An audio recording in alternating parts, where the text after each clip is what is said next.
$14 trillion of debt. Well, Congressman Henry Cuellar brought the national debt debate to Laredo in search of answers from all his constituents. Pro8 News reporter Patrick Nelson has our top story tonight. Mortgage payment.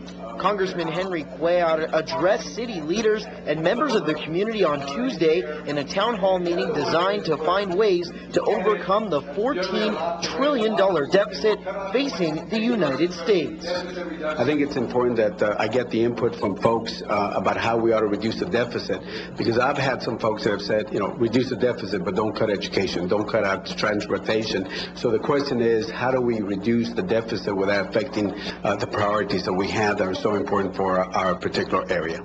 Aside from education and transportation, the government is proposing a $210 million cut in funding for food stamps. The proposed cut has South Texas Food Bank representatives concerned.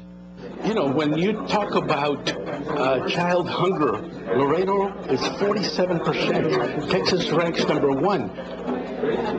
You SNAP program, you cut food stamps, that's going to affect those families. One Laredo man says politicians in Washington, D.C. have too much power.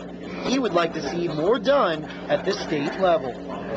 Texas has a better health care system than California. People will migrate from California to Texas.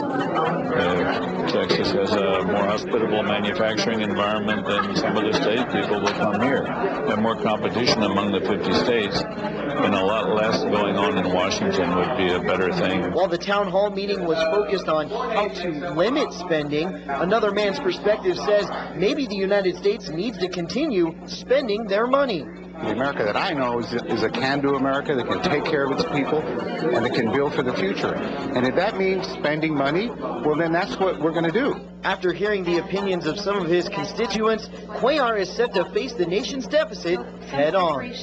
So we got to make sure that as we look at the budgets, whether it's in Austin or in Washington, we got to set certain priorities. Otherwise, we're going to be shortchanging the future.